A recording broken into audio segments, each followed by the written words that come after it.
Right, hey guys, how we doing? Back with another video from Broken Ronin.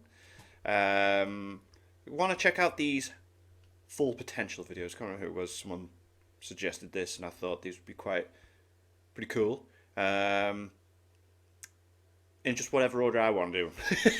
I thought Mahito was an absolute beast, and they even mentioned, don't they, that like he could have been so much more than what he was. But yeah, we're going to check this out, and if I like this, then I'll check out more full potential videos from Broken Ronin. But yeah, what if Mahito reached his full potential?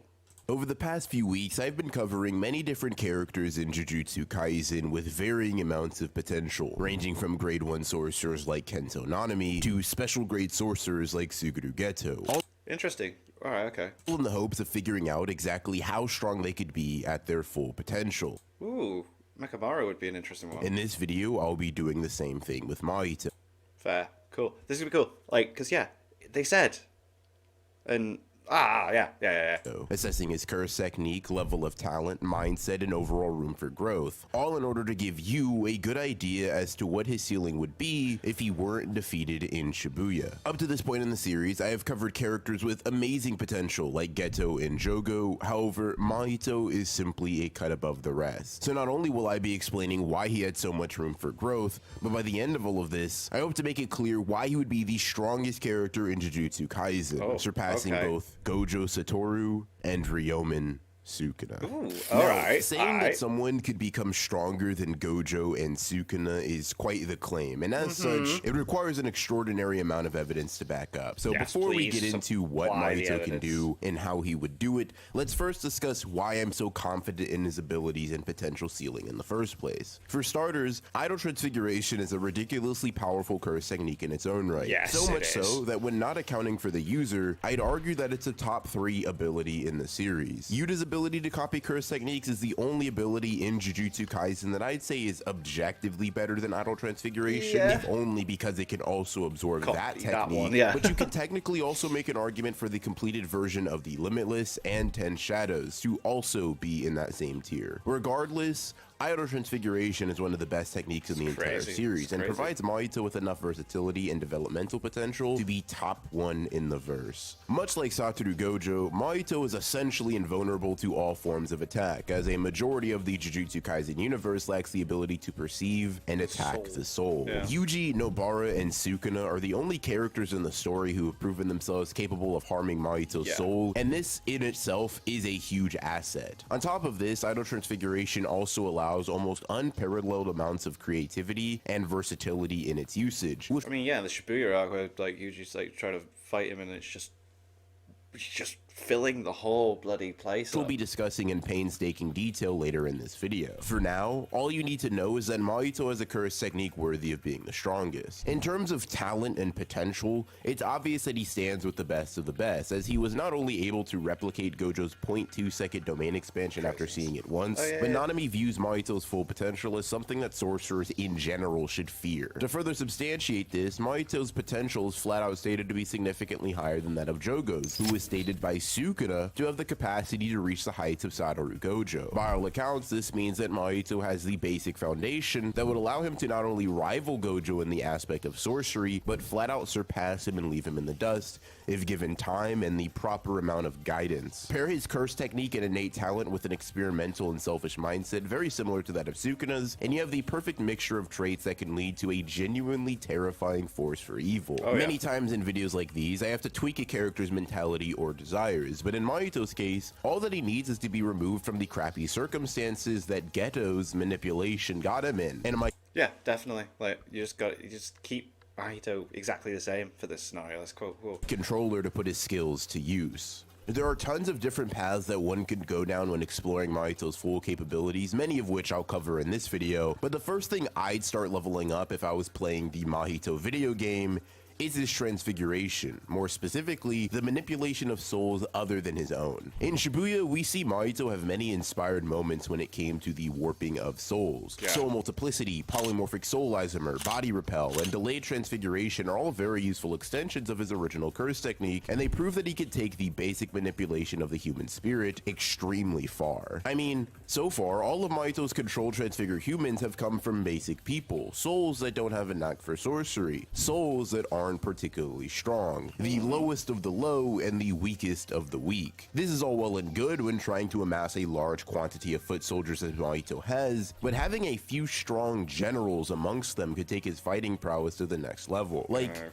let's say Mahito decided that he wanted to start storing some more powerful creatures for himself. What if he started hunting sorcerers or even fellow cursed spirits in order to manipulate their souls? What if he decided to not just kill sorcerers using this technique, but store them for later? Based on his conversation with Hanami, we know that cursed spirits aside from him also have souls, and his ability to transfigure Nobara and Nanami proves that his technique can work on sorcerers to an extent.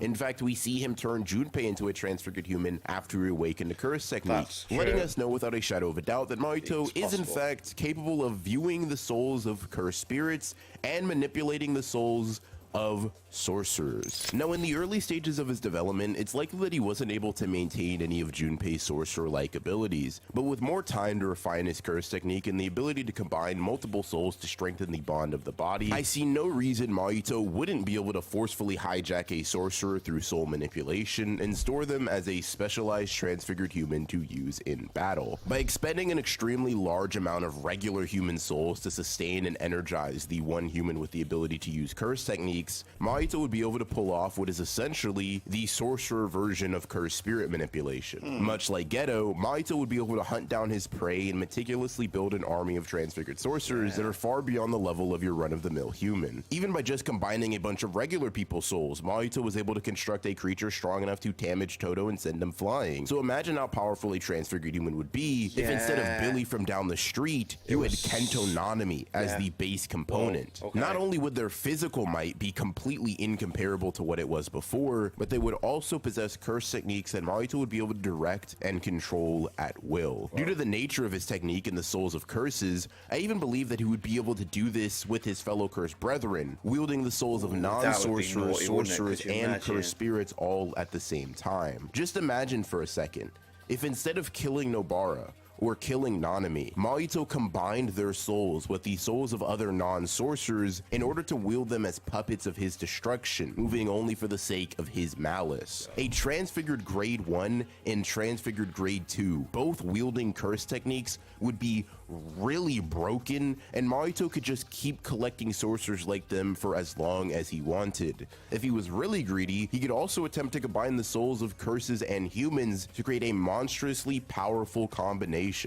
He'd be kind of like the Orochimaru of Jujutsu Kaisen, wouldn't he?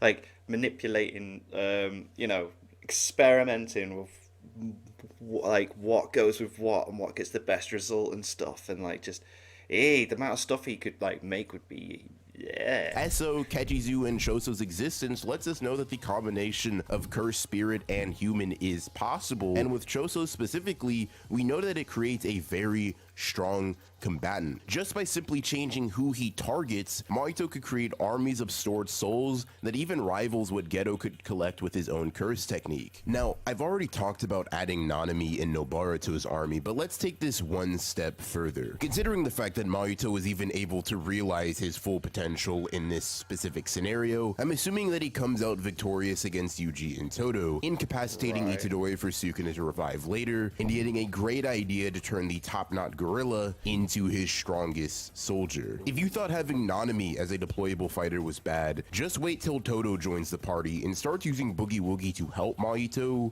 instead of hindering him. Working backwards from that, Mahito could start collecting the bodies and souls of any stragglers left in Shibuya.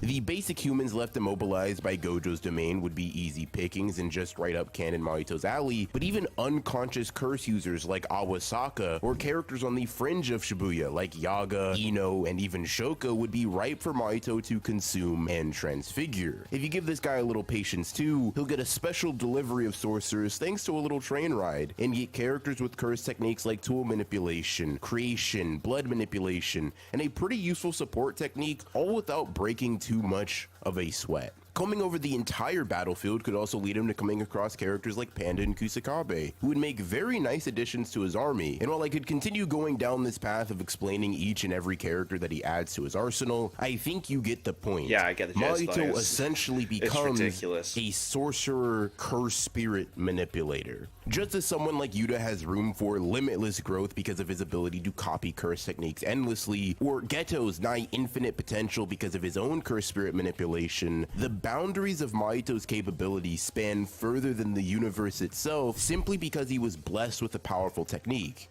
And he also has me to make sure he's directing it in the right way. On top of just gaining more allies, very strong and competent allies that he could deploy in battle, his inquisitive nature would also prompt him to explore the abilities of whatever sorcerer he transfigures, at least if they have a unique technique or interesting application of cursed energy. Kusakabe's many different forms of simple domain, for example, could certainly pique Mahito's interest, especially considering how potent it was against him in a fight, and he could even get access to his know-how of that technique by bringing him into the fold. Panda's ability to split himself into 3 separate forms or cores could also be a useful skill for Mahito to pick up in the event he's ever fighting someone like Itadori again. Mahito specifically could concentrate large portions of his soul in a specific part of his body just like Panda, with the upside of essentially giving himself the ability to come back from what would be a usually lethal blow. For example, the attack that finished him in the canon, the final Black Flash from Yuji, would potentially only kill Mahito once, simply moving 1/3 of his soul away. Bits and pieces of sorcery that he previously didn't have access to, slowly but surely being drip fed to him as I'm illustrating here, just makes a monster of a cursed spirit, and we're only just getting started. What's interesting about Idol Transfiguration here is that he would also be able to essentially remove many of the limitations that the sorcerers innately have. Kamo's inability to spam blood manipulation because he will run out of blood, well, that can probably be taken care of by not being a normal human and constantly being fed cursed energy from a special grade level curse. Momo having a very low level application of cursed tool manipulation, only really using a broom as her main attacking choice. That could probably be bypassed by being part of Mahito's cursed energy network, and probably just being able to have a lot more output in general. Mai only being able to create 1 bullet a day with her creation curse technique probably would be able to be bypassed by Mahito transfiguring her entire body and brain and giving it a higher capacity for sorcery. We've already seen him bypass heavenly restrictions. Based on what we know, there's no reason he wouldn't be able to amplify these sorcerers to this degree. On top of doing all of this, he could take inspiration from Jogo and Dagon if he wanted and start crafting his transfigured humans and curses for specific purposes. Giant kaiju-like monsters reminiscent of Dagon's strongest Shikigami. An aerial specialist like Jogo's Ember Insects would be more than possible, and once again leans into the overwhelming versatility and complexity of Mahito's fighting style and curse technique. As you've seen, especially in the anime version of Yuji and Todo versus Mahito, diversity and large-scale attacks could really open up the doors for Mahito's ability to take down sorcerers, and strong ones at that, really quickly. As soon as you figured out how to deal with fighting a dozen normal human souls, he could drop a transfigured blood manipulator on you. If you're strong enough to deal with that, boom, a transfigured grasshopper curse has some hands to throw. If you beat that, bang, you get squashed by a collection of souls the size of a building. All of this while being pressed by Mahito physically, being unable to harm him, and having to avoid his palms. When you consider all of these things, you realize that you have a very, very intimidating opponent on your hands, or rather an even more intimidating version of a villain that was already very difficult to put down. The anime has shown other usages of his technique, like Mahito shooting off transfigured humans like gunfire, and I think that's a spectacular way to add pressure to any opponent, or simply mow down weak enemies that come in droves. Using Mahito's canon skill of delaying a soul's distortion, he could also replicate Choso's supernova in terms of effect, and we actually do see him do something like this when facing off against Gojo in the beginning of the arc. Now, I know with just this, I'm already really stretching Mahito's technique to its limit, at least when it comes to manipulating souls that aren't his, but we do know that even when not talking about regular humans, sorcerers, or cursed spirits, there is one more target for his technique. In the manga, it's made rather clear by the narrator that many different things in JJK have souls, including inanimate objects. And if these objects have souls that can be observed, I honestly see no reason why Mahito wouldn't be able to observe and manipulate them himself. What could hold back this theory somewhat is the fact that these inanimate objects possess no cursed energy, and we've never seen Mahito even attempt to warp something or someone that possesses none of the series' power system. We know that domain expansions don't do this for the most part, so it's possible that techniques don't either. However, not only could this be bypassed via Mahito's own interpretation of his curse technique, which we know is a large part of informing its limitations, but Sukuna's ability to target things with no cursed energy, specifically with his slashing attacks, backs this idea up pretty objectively. This may not seem impressive at first, but once again, this adds just another layer of dimensionality to Mahito's bag. If he's ever out of humans or cursed souls to manipulate, he doesn't need to worry, because he can simply place his palms on the ground or surrounding environment to start making constructs or autonomous beings to fight for him. In the unlikely event he ever comes across another sorcerer that is a hard counter to this soul, he'd use the manipulation of inanimate objects to allow him to fight at range, while also not risking death by making himself a larger target. Much like Dandanon's malleable house or the War Devil's ability to turn things into weapons, Mahito would immediately be able to change the landscape with just a...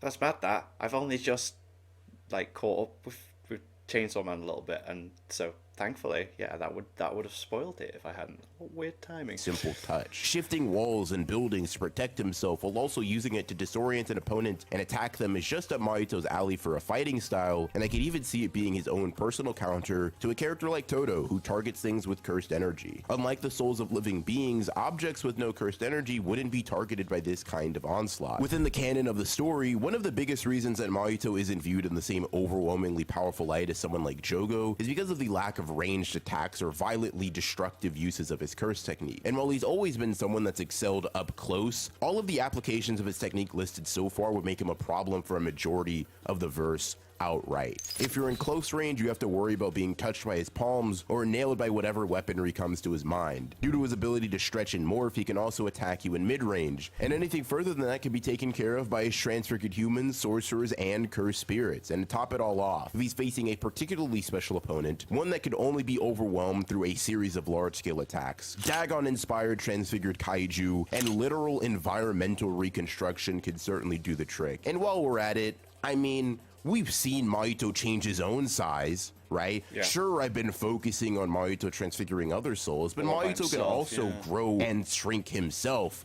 If you thought Jogo grabbing buildings with lava hands was wild, just wait till Mahito does it with his own hands, or has Japan itself gaining life to form a Megazord-like creature and attack a singular opponent. One question that definitely is valid to ask in this case, though, is whether or not Mahito has the cursed energy levels to sustain such high-octane battles. I'm giving him a whole lot of options in terms of technique applications, but can he actually handle generating all of that cursed energy to use his curse technique that much on such a wide scale? And the simple answer to that question is yes. Generally speaking, the Disaster Curse spirits have so much cursed energy that it's kind of ridiculous. The only characters in the series that we can say with certainty have more is Sukuna and maybe Yuta. You can make an argument for Gojo as well, but much of his stamina is contributed to by his efficiency rather than volume. Jogo is compared in cursed energy levels to that of 8 to 9 fingers of Sukuna. Nanami views Dagon as a curse with endless HP because of its cursed energy. Jogo is viewed as levels above Dagon in this department, and it's made pretty clear when we see how much cursed energy Jogo was able to expend in his fight with Sukuna, while still having enough left in the tank for a domain expansion, that he is indeed a cut above the rest. Due to all of the Disaster Curse's perspective on Mahito, and the fact that he originates from a negative emotion even greater than all of his brethren, it's safe to say that Mahito's cursed energy levels are ridiculous. And if that wasn't enough, we know that in the beginning of Shibuya, Mahito spammed his technique over 1,000 times to create transfigured humans, all of which were taken out by Gojo. And then Mahito proceeds to fight Yuji, Nobara, and Todo before opening a domain expansion and awakening a new form. Todo adds to the credibility of Mahito's reserves by mentioning how overwhelming they are after Mahito has used his technique or cursed energy to enhance himself thousands of times in one night. To put it into perspective, there are only 2 characters that immediately come to mind when I consider usage of a technique in the thousands. One is Gojo, and that's because he's constantly applying the limitless to himself. And he stated to essentially never be able to run out of stamina. And the second character is Sukuna, a character with cursed energy manipulation on Gojo's level and well over 2 times the amount of energy that Gojo has, as far as we know, having the largest pool in the entire series. Mahito being up there in terms of cursed technique spamming and being able to actually fuel that while amplifying his own body really lets us know that his cursed energy levels are not anything to play about. With all of this information being present, I don't think it's crazy in any way to say that his cursed energy levels are off the charts. Combine this with the fact that his Black Flash feat guaranteed a huge boost in power, and Mahito likely won't ever have to worry about the limits of his cursed energy ever again. If one Black Flash could make Yuji's own regular reserves unrecognizable, imagine what it could do for a cursed spirit that already had an absurd amount. Now, all of these abilities are powerful in their own way, and they're powerful in a way that's particularly hard to describe without amazing visuals, but this still isn't enough.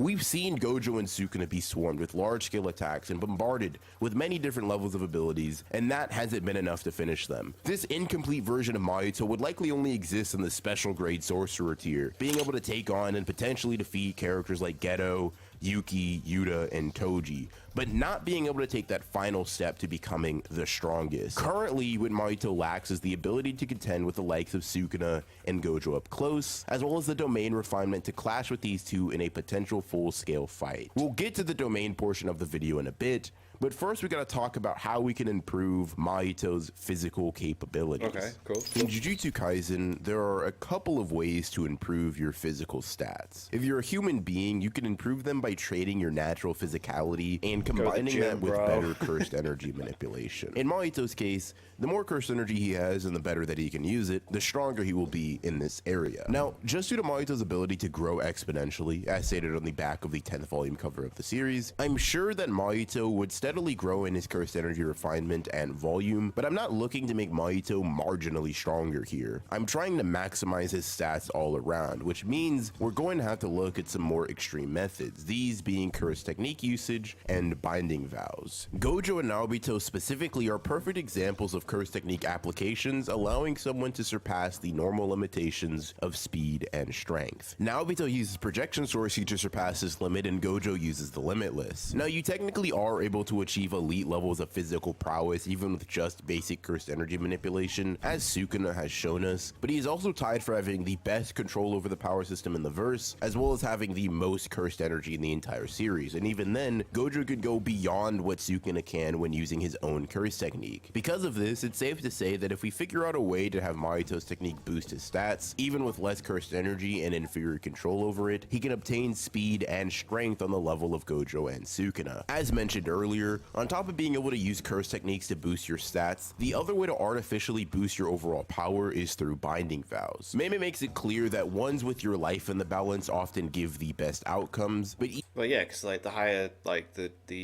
risk, the greater the return, isn't it? Even ones without that big of a stake work really well. Mahito even employs this philosophy when using the instant spirit body of distorted killing, sacrificing malleability for durability, literally combining his technique and binding vows to become one of the most durable characters in the story. He's a great example of Mahito using his own intelligence and intuition to get closer to the truer version of his soul and closer to the max potential that he has. Based on this information, there's no reason that Mahito wouldn't be able to make alternate forms like this, but for different stats. Say he gave up his durability in exchange for heightened speed, reaction time, and agility, becoming a glass cannon that's primary focus is to get in hits quick and transfigure their souls instead of attacking them physically. He's transformed his legs into that of an animal's in order to blitz Nanami, even in the earliest stages of his development, so I could see him taking on a super sleek form that allows him to shift to max speed in a matter of seconds. Taking into account that Mahito's final cannon transformation gave him a 200% boost in toughness and probably some lesser buffs in the strength and and speed category, it isn't at all wild to say that Mahito in this new speed-centric form would be blitzing characters who he was previously relative to. What's amazing about this binding vow as well is that Mahito losing physical durability doesn't negatively affect his chances of winning 90% of the time. Only against characters like Yuji and Sukuna does his physical constitution really matter. Even when fighting someone as strong as Gojo, it wouldn't truly be that big of a problem if Mahito's form is flimsy because he can't be harmed without his soul being affected, basically giving Mahito a massive boost in speed for very little practical risk. On top of using his technique to transform his body and use binding vows to amplify it even further, Mahito should have a pretty unique way to increase his overall stats, and that's by further strengthening the power of his soul. Typically in Jujutsu Kaisen, the soul isn't a considered factor in assessing a character's strength, but in Mahito's case, he's able to see exactly what someone's soul looks like and how it can be freed to release more power. And every example of the soul analysis leads to the idea that a strong soul directly correlates to a significant boost in abilities. In chapter 49, Mahito directly tells Hanami that his soul is constrained by reason and their own stifled impulses. To prove this, Hanami starts indulging in those previously restricted impulses, enjoys the thrill of battle, and subsequently starts performing better in battle. The strength of one's soul is also mentioned when talking about Sukuna. In chapter 31, Mahito flat out says that Jogo's cursed energy levels are more impressive, yet Sukuna's soul is overwhelmingly stronger. This makes sense within the confines of the story, considering that Sukuna is much less restricted in his thinking and actions than Jogo, and it also implies that a strong soul actually leads to a more potent increase in overall sorcery than a simple boost in cursed energy. Both massively can change the level of strength that we're dealing with, but in Mahito's case,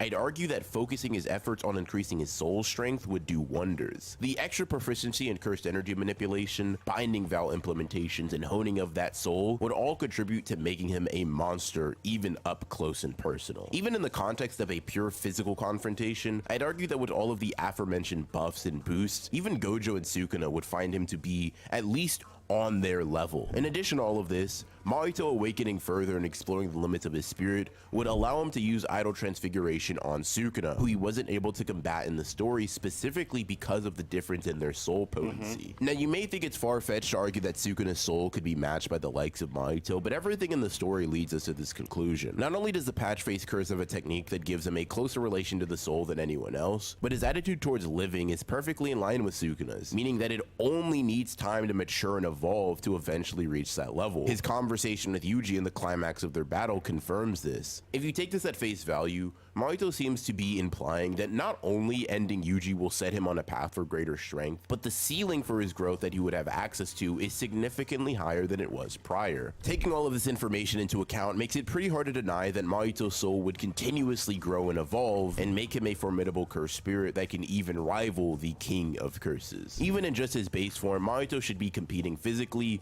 with the likes of special grade sorcerers, and when you add his specialized combative forms, he's likely embarrassing some of the strongest characters in the series, like Yuta, Yuki, and Kinjaku. It may seem absurd to say, but think about it. How does someone like Yuta deal with a character who has ridiculous amounts of cursed energy, some of the best refinement in the entire series, a soul that rivals or even surpasses that of Sukuna's, and oh yeah, a couple of forms that amp his stats by 200%. At this point, the only characters physically competing with Mahito are Gojo and Sukuna, and even they would be more relative to this version of Mahito rather than low diffing him. Gojo would certainly still have the edge in speed because of his ability to spam teleportation, and the amount of cursed energy that Sukuna has combined with his refinement might still give Mahito quite a bit of trouble, but this curse has the tools to get around that. If he wants to make up for the speed and strength difference between him and the strongest sorcerers ever, he could simply add limbs to his form and artificially become a more difficult opponent to fight up close. I mean, Sukuna has 4 arms and an extra mouth, and that's deemed as the perfect form for sorcery, but Mahito could take this even further. Sure, if he wanted, he could replicate Sukuna's 4-armed form, but why stop there? Why not have 6 arms, or 8? Why not have 2 extra mouths, or 3, or 4? I mean, we've seen Mahito transform into some wild stuff, so we know something like additional limbs is child's play for him. And if you've read the manga, you know what these additional extremities add. For all of those unaware, the reason that Sukuna's form is considered to be so perfect for combat in the manga manga is because of his ability to constantly chant and sign for his technique without losing any breath or stopping the flow of combat. Cursed techniques and cursed energy output can be significantly increased by going through the entire signing and chanting process, also known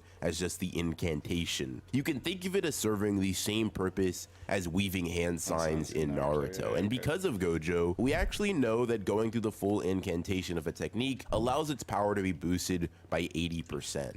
Double the increase that Nanami gets with overtime, and quadruple the potential boost that one gets immediately after obtaining a Black Flash. Because of the malleability of Mahito's body and his capacity to make clones, much like Sukuna, he could constantly sign and chant to ramp his cursed energy output through the moon. Any gap between him and the two honored ones could be closed immediately by this method of increasing power. By this point, Mahito has more diversity and options than anyone in the series, and he has the physical might to back that up when things get close too. Based on these facts alone, Mahito is unambiguously top 3 in the verse. Anyone that isn't Gojo or Sukuna is getting physically overwhelmed by Mahito's power and curse technique. With curse energy manipulation comparable to the strongest characters in the verse, reserves that are at least on par with Gojo's, and a soul stronger than that of Sukuna's, I don't think it's an exaggeration in the slightest to say that Mahito could step up to either of these two characters with supreme confidence, look them in the eye, and not have to worry, at least for the most part. Gojo in particular would be a pretty tricky opponent for Mahito,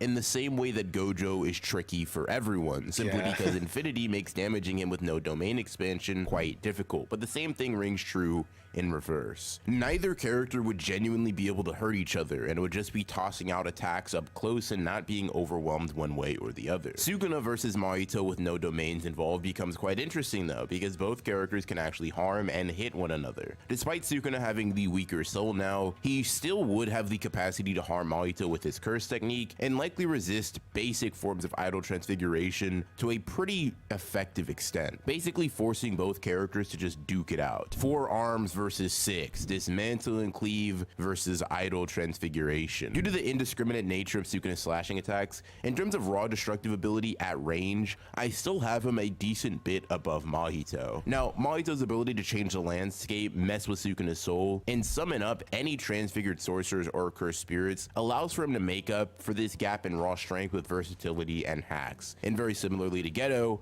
Mahito would use his own technique and cursed energy to make his thralls stronger. In his ascent into becoming an honored one like Sukuna and Gojo, whatever special grade cursed spirits or sorcerers that he picked up along the way would be ready to fight for him and provide support in many different ways whenever Mahito needs it. And if you want a pretty good example of what these two going back and forth looks like, chapter 224 gives us a rather good example of what some of the strongest characters in Jujutsu Kaisen just duking it out up close with no real complex curse technique usage or domain expansions look like. Relatively up close and in mid-range would be where Mahito and Sukuna have the least difference in skill, with long-range attacks definitely being where Sukuna shines against Mahito individually. Once random inanimate objects start obstructing his view, and transfigured Yuta and Yuki start aiding Mahito to close the gap, I think it swings right back into Mahito's favor. However, up to this point, the tables irreversibly turn the moment that Sukuna puts his hands together to paint on air. You see, the only reason I haven't officially placed him above Gojo and Sukuna yet is because I haven't mentioned his domain refinement much, but that is a much simpler ability to boost at this point in his development. Domain expansions and their ability to clash relies on 3 key components as far as we know. The first and least important thus far is compatibility. If two characters that are equal in every other capacity clash their domains, and one has a fire-based technique while the other has a water-based one, at least based off of what we know in the series, the water-based domain should win or at least have the advantage because of this. In this specific case, Mahito's domain doesn't really have bad compatibility with anyone we've seen in the story thus far. This leads us to the second factor, which is one based on cursed energy amount. This also shouldn't really be an issue for Mahito, considering that you can clash equally with an opponent who has way more cursed energy than you, as demonstrated in chapter 225 of the series. The final variable is the refinement of your domain, which is basically a vague way to encompass all skill and finesse with opening barriers and sure hit techniques. It's here where Mahito in the canon story would face the biggest problems, but due to all of the growth that he's seen in this video, I honestly think that he would have the most broken domain expansion in the series hands down. Even before unleashing his full potential, he was skilled enough to replicate Gojo's point 2 domain, which is implied to be a last-ditch effort made out of desperation on Satoru's part. And after viewing it once, Mahito was able to replicate this feat. The hypothetical version of Mahito I'm speaking about now is immeasurably more skilled with his curse technique and cursed energy than any version that existed within the story. So I don't think it's absurd in the slightest to say that he would be able to stand on even footing with these two sorcerers. What's also great about Mahito's technique is that it's very much like Gojo's. What I mean is that it likely can't be countered by Falling Blossom emotion due to its complex nature, and it also attacks you in a way that 99% of the series can't defend against in the first place. Gojo in fact surmises that his technique in the domain is significantly better than Sukuna's specifically because of this fact, and Mahito also has this domain trait. Rather than being able to survive this sure hit through sheer grit and tenacity like Jogo's, Dagon's, and even Sukuna's, Mahito's domain landing would essentially be a guaranteed victory, very similarly to Unlimited Void. This is all well and good, but Mahito achieves what I view to be the greatest and most diverse domain to date because he can combine the best traits of Gojo's and Sukuna's domain. I already mentioned the fact that Mahito's sure hit technique is basically a win in itself, but now that Mahito can use idle transfiguration on inanimate objects that don't possess cursed energy, he can intentionally change the domain target from beings with cursed energy to beings with souls, which would include inanimate objects like Sukuna's domain does. For all those missing the importance of this fact, it basically means that anomalies like Toji can be affected by Mahito's domain at this point too. Furthermore, Mahito should be more than familiar enough shape-shifting to expand and shrink the barriers of his own domain to further increase the sure hit's potency and reinforce the barriers externally. Normally, a sorcerer's inability to reconcile the interior and exterior of their domain boundaries stops them from being able to do such a thing. But if you have unique experience with shape-shifting and warping like Mahito does, I'm sure making a barrier the size of a gumball while conceptualizing the inside being large enough to fit an entire fight isn't an issue at all. He's enlarged himself and shrunk down plenty of times, so doing so with a barrier probably wouldn't even strain him. Combine all of this with the ridiculous technique recovery time, and you have a cursed spirit that can now step to Gojo and Sukuna and win. If it still seems wild to say that, let me remind you, Mahito is now a cursed spirit that can deploy transfigured humans, sorcerers, and cursed spirits with the same ease that Geto does. He can spawn in massive kaiju-like transfigured creatures. He can manipulate the environment itself to make it fight for him. He can literally box equally with Gojo and Sukuna. He's invulnerable to every form of physical damage that can't also harm his soul, which means that Gojo just can't damage him, and he might have the best domain expansion in the entire series. Oh yeah, and Mahito canonically has technique recovery that is some of the quickest in the story. Immediately being cut down by Sukuna initially, Mahito used his curse technique to expand and dissipate his body. Against Mekamaru, he's able to shapeshift just seconds after the barrier is dispelled, and in his final fight in Shibuya, all it takes is one punch from Mahito's technique to fully regenerate his burned out curse technique. Even if Mahito is facing off against sorcerers like Gojo and Sukuna in a prolonged showdown, he has the tools to compete consistently. Now, for the sake of brevity, I left out a few ideas I had when I was conceptualizing this video, but I'd really hate to let them go to waste, so just to name a couple more things that this version of Mahito could do, essentially, he'd be able to drastically increase or decrease his physical form like Ant/Giant Man, which I kind of mentioned earlier in the video. But on top of this, he'd be able to spawn clones of himself that are made specifically to take forms like Instant Spirit Body of Distorted Killing, consume multiple souls in order to regenerate his own, coat his body in a soul-like armor that comes from his transfigured humans, pick up on domain amplification from Jogo and Hanami, sense characters based on their soul rather than relying on pure cursed energy, and just generally make himself an overwhelmingly more physical character. Yeah. Full potential Mahito is a really wild thing to think about, and because of this, I think it's safe to say that we dodged a bullet by not letting him continue to grow. Only God knows what we'll be able to take down this version of Mahito at this point. If you enjoyed the video and want to see more like this, check out this playlist where I go over a character's full potential. Let me know if you think Mahito could have become the strongest down in the comment section, and subscribe for more videos like this. I hope you enjoyed the video, and I'll see you in the next one. Very cool, very cool. I'll definitely want to check out more of those. It's cool as well. You get explanations of how things work, because you guys know I'm dumb, so it's nice to have more stuff, you know, how things work within the verse. But that was cool. That made sense. Mahito would have been an absolute deadly beast. But yeah, I'll check more of those out. Thank you to my patrons. If you want to have your name at the end of every video, I want to be able to watch patron-only reactions, such as Solo Leveling and the original Dragon Ball series. Link is in the description to the Patreon page. $1 a month is all I ask to help support channels. Greatly appreciate you for that. Thank you all for watching. What do you guys think of that? What do you guys think of this? Click like, subscribe if you haven't already. Leave comments below.